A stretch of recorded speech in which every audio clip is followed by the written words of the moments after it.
las 4 herramientas del mapa de este lenguaje básico, ¿no? Para descubrir este lenguaje básico. Uno de los mayores obstáculos para resolver el trauma es que la fuente a menudo permanece fuera de la vista. Sin un contexto para comprender nuestros sentimientos, a menudo no sabemos los próximos pasos a seguir. El lenguaje central puede traer el origen de un trauma a la vista, de modo que podamos desentrañar las formas en que podemos haber estado reviviendo el pasado. Ahora vamos a empezar a construir nuestro propio mapa central. Y para esto vamos a seguir un proceso paso a paso, ¿no? Detectando el idioma que usamos, las palabras que hablamos, para poder identificar el origen de los sentimientos que pueden haber sido difíciles de explicar. Primero, hay que detectar la demanda central. Segundo, los descriptores principales. Tercero, la oración central. Y cuarto, el core trauma. Ahora vamos a ver qué es el core trauma, ¿no?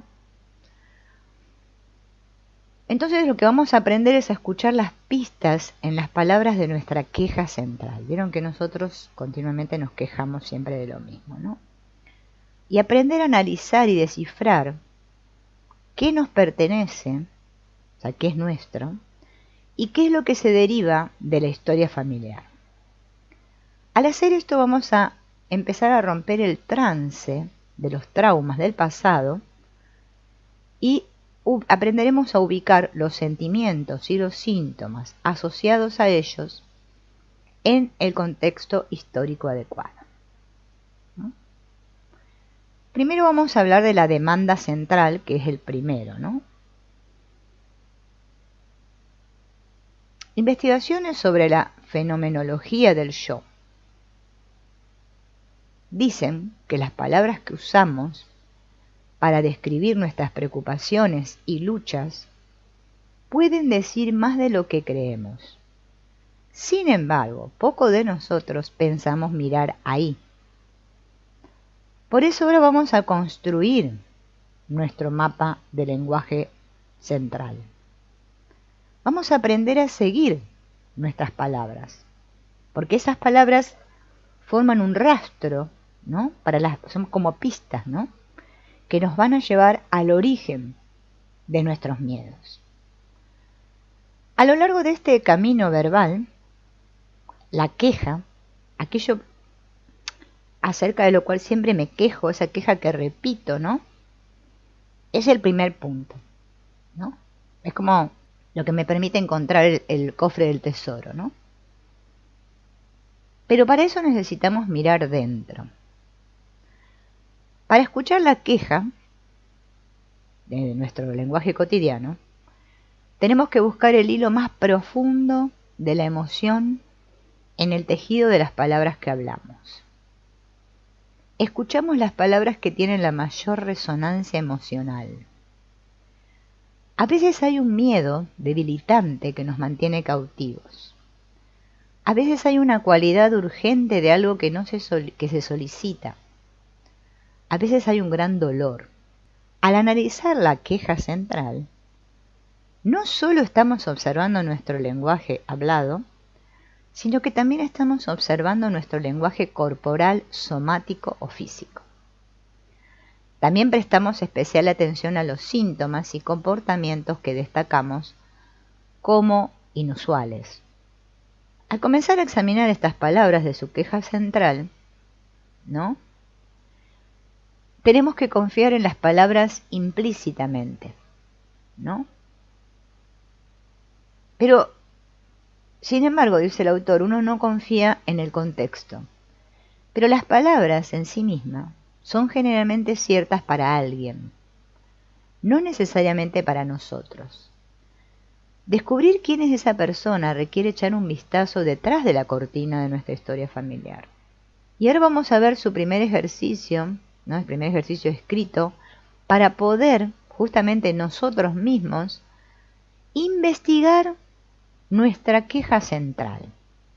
Para hacer este primer ejercicio escrito, donde vamos a investigar nuestra historia central. Lo primero que tenemos que hacer es concentrarnos en un problema que sea el más apremiante en nuestra vida en este momento. Podría ser un problema de salud, de trabajo, de relación, un problema que interrumpa nuestro sentido de paz, seguridad o bienestar. ¿Cuál es el problema más profundo que queremos curar? Tal vez sea un síntoma, un problema abrumador, un sentimiento que hayamos tenido toda nuestra vida, supongamos, ¿no?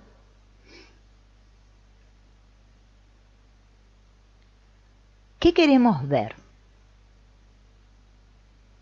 Y entonces, tomando la lapicera y el papel, vamos a escribir todo lo que sentimos que es importante para nosotros, ¿no? Y hay que escribir como se nos ocurra. Por ejemplo, ¿no? Puede ser que tengamos miedo de que algo terrible nos suceda en el futuro, ¿no? Seguimos escribiendo. Todo lo que me nazca. O sea, sin, como dice el autor, sin tachar y volver a escribir porque no me gustó. No. Así, como una escritura, como le llaman, ¿no? Una escritura inconsciente le llaman a esto, ¿no? Cuando escribo así, automáticamente, ¿no? Si no nos surge nada, ninguna idea, ¿no? Para escribir, ¿no?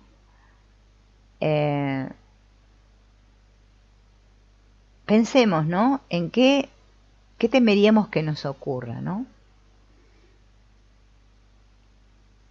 No leamos, ¿no? Lo que escribimos hasta que hayamos escrito nuestra preocupación más apremiante.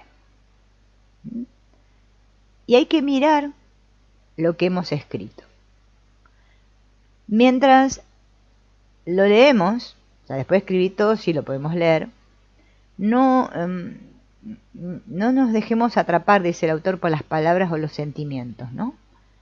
Sino que hay que escanearlo ligeramente, sin sentir las emociones. Porque tenemos que buscar las palabras o frases que se destacan como inusuales o peculiares, ¿no? Bien.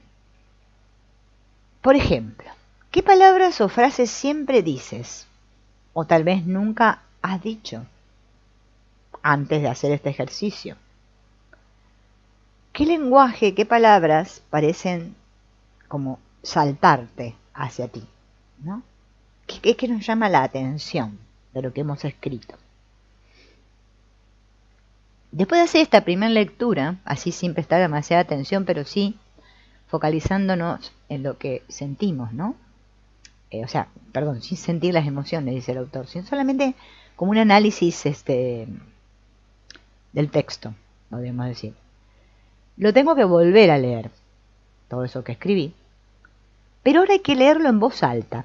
Primero lo leo voz baja, ¿no? Visualmente, y detecto las palabras inusuales, todo esto. Luego lo vuelvo a leer, pero en voz alta, para mí mismo, ¿no? Y hay que intentar escuchar, ¿no? También sin sentir emociones. El autor le dice que esto se llama escuchar con nuestro meta oído, ¿no? O el tercer oído, dice él. ¿Qué palabras u oraciones, cuando vas leyendo en voz alta, tienen una cualidad urgente para ti? ¿Qué palabras tienen una fuerte resonancia emocional o un sentimiento dramático? ¿Qué palabras tienen un sentimiento de extrañeza o peculiaridad? ¿Qué palabras pueden no encajar completamente en el contexto de nuestra experiencia de vida? O sea, todo eso que me llama la atención, ¿no? Que me resulta extraño y que no encaja con mi vida, ¿no? Hay que ver si uno puede escuchar lo que ha escrito como si estuviera escuchando a otra persona. Quizás, de hecho, las palabras pertenecen a alguien más, y lo que estamos haciendo nosotros en esta lectura en voz alta es darle la voz a ese otro, ¿no? Tal vez pertenezcan a alguien en la familia que estaba traumatizado y no lo podía decir en voz alta. Tal vez a través de tus quejas estás contando la historia de esta persona. Escucha lo más profundamente que puedas, ¿no? Para que algo en la escritura te atrape. Este tipo de escucha es como escuchar entre líneas, ¿no? Para que aparezca lo esencial. No hay que perderse en los elementos emocionales de la historia, porque si no vamos a perder de pista la queja central, ¿no? Hay unas constelaciones que se llaman constelaciones imaginativas, ¿no? Las cuales nosotros podemos hacer por nosotros mismos en nuestra imaginación, o sea, mediante la visualización. En realidad, cuando medio como nos autoconstelamos, o sea que nos ponemos en un lugar, ¿no? E imaginamos que ahí están ellos, ¿no? Las personas con las que tenemos el conflicto, ¿no? Lo que queremos sanar. Nuestra mente como que los ve ahí, ¿no? Primero darme cuenta, ¿no? De qué es eso que yo siempre digo, ¿no? Porque si todos tenemos algo que siempre nos quejamos, ¿no? Y después poder ir haciendo todo este ejercicio, ¿no? Para detectar, porque puede ser que estemos, cierto, justamente identificados con alguien de nuestro sistema y cargando justamente ese dolor de otro, ¿no? Que la historia familiar y la conciencia actual se pueden unir. Una vez que se hacen las conexiones claves y practicamos enfocarnos en nuestras imágenes y experiencias de curación, estamos sentando las bases para nuevas vías neuronales. Un suicidio en la familia puede ser muy difícil, ¿no? Entonces, los miembros de la familia a menudo, ¿no es cierto? Ya dijimos, ¿no? Se encuentran como enojados, ¿no? Con el otro, ¿no? Y bueno, esto es bueno verlo, ¿no? Porque quizás uno está cargando con todo esto, estos excluidos, ¿no? Del sistema, todos estos que sintieron, ¿no? Y ahora vamos a ver este lenguaje central, cómo nos puede servir como una brújula. Esta queja es tan convincente que nos obliga a excavar el entierro familiar en busca de respuestas. A menudo la historia familiar que buscamos no está muy disponible, ¿no? Está enmascarada por la vergüenza, protegida por el dolor, ¿no? Como un secreto familiar. Entonces como que esta información no se menciona, no se habla de eso en el sistema, ¿no?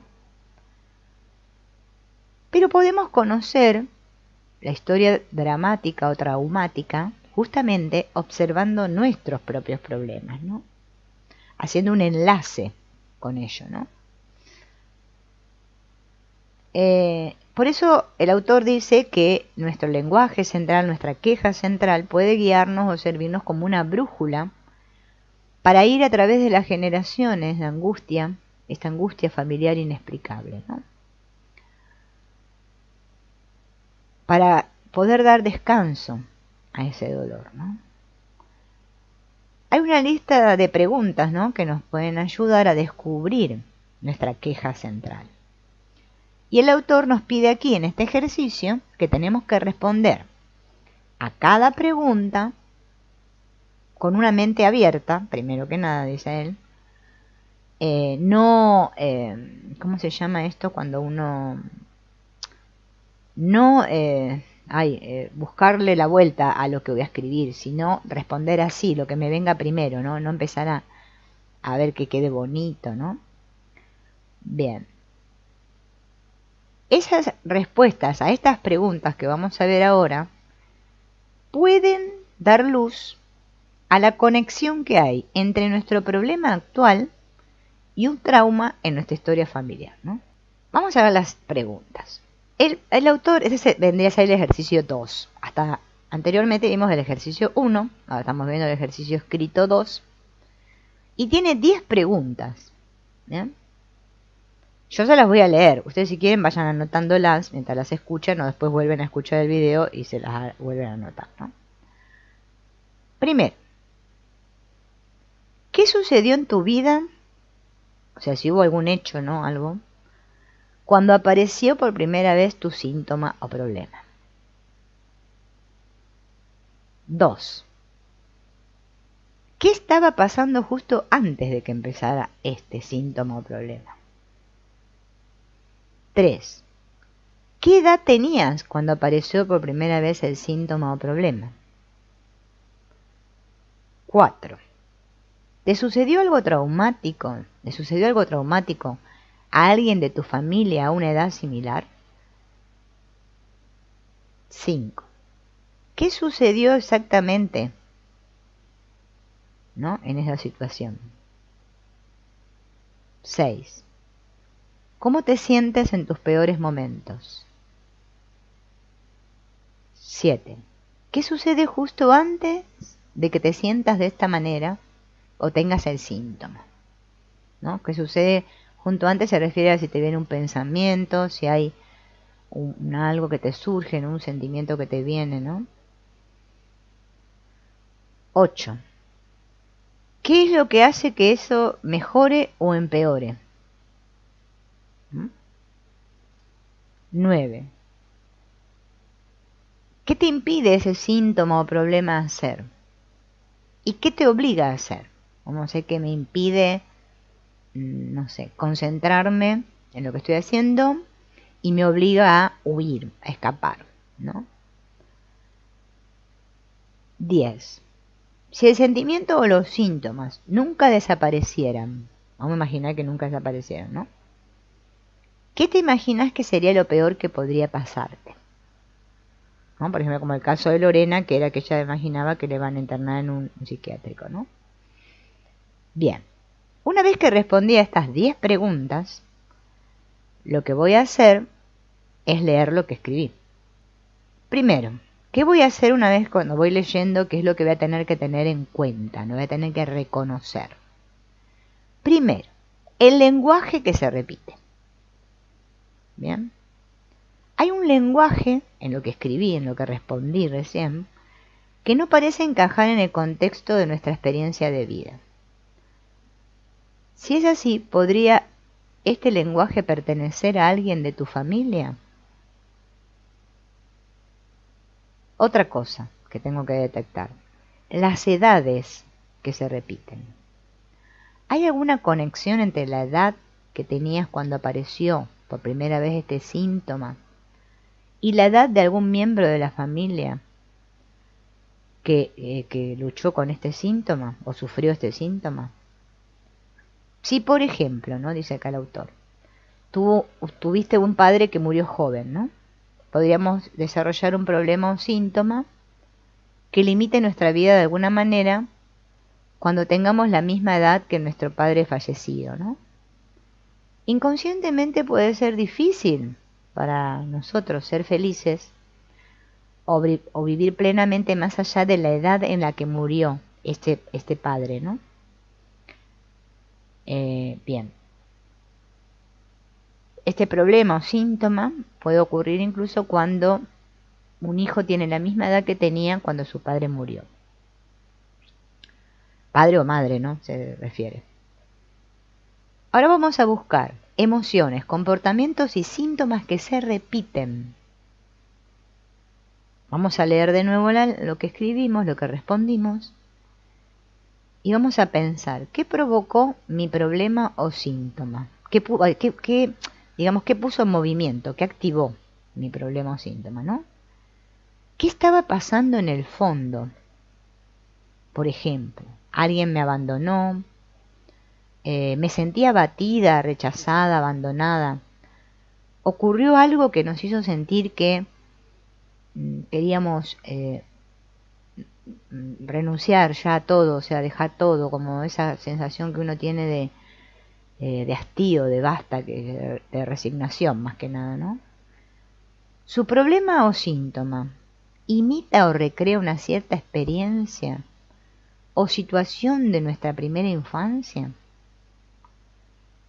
¿Es similar de alguna manera a un evento en nuestra historia familiar? ¿Se parece a algo que le puede haber sucedido a tu madre, a tu padre, a tu abuela o abuelo? Las respuestas a estas preguntas pueden revelar muchas pistas significativas para poder descubrir una conexión familiar. Que es un trabajo que obviamente, ¿no? No tenemos que poner a hacerlo. Tenemos que un día decir, bueno, hoy me voy a dedicar a encontrar mi queja central, mi lenguaje central, a ver si puedo detectar solito de dónde viene, ¿no? Bien. ¿Qué mensaje o cualidad particular tiene la queja o el síntoma que intentamos expresar? Cuando podemos mirar esta queja, ¿no? Desde fuera de la caja, ¿no? Como objetivamente, podríamos decir. Esta queja o síntoma puede ser una expresión creativa que nos lleve a completar algo, sanar algo, integrar algo. Tal vez sea un sentimiento que hayamos adquirido, ¿no? Que nunca nos perteneció, que no encuentra, por ejemplo, no encontramos nuestro lugar dentro del sistema, porque estamos representando el dolor de otro, ¿no? A veces un síntoma o problema nos obliga a dar un paso que nunca hemos dado, un paso que ya no podemos ignorar. Tal vez se nos está pidiendo que completemos una etapa que en nuestro desarrollo que se interrumpió cuando éramos pequeños. Tal vez nuestro síntoma o problema recrea un estado de impotencia que funciona para acercarlo a sus padres, o a la inversa. Tal vez su síntoma o problema obligue a crecer e independizarse de los padres, ¿no? Tal vez el síntoma o problema nos está mostrando, la queja, ¿no? A través de la queja, ¿no? Que necesitamos terminar una tarea o un camino que hemos abandonado. Tal vez hemos ignorado una parte fragmentada de nosotros mismos, ¿no? Que se está expresando a través de estos síntomas. Tal vez descuidamos un límite personal que ya no se puede pasar por alto. O sea que todos estos síntomas y quejas pueden llevarnos a reparar, por ejemplo, una relación rota. Podemos reparar una relación rota. Nos puede ayudar a curar un trauma personal, porque nos obliga a enfrentarnos a sentimientos que hemos reprimido durante mucho tiempo, ¿no? No solo nos pueden dar una idea de un trauma familiar que nunca se ha resuelto por completo, sino que también nos pueden dar una idea de esa culpa personal que llevamos, ¿no? Así que nuestras quejas, síntomas y problemas pueden funcionar como indicadores, como que nos dicen para dónde ir, ¿no? En algo que aún no se ha resuelto. Nos pueden ayudar a sacar a la luz algo que no lo podemos ver o conectar con algo o alguien que nosotros o nuestra familia fue rechazado, ¿no? Cuando esto empieza a salir a la superficie, es como que comienza a venir la curación, ¿no? La sanación.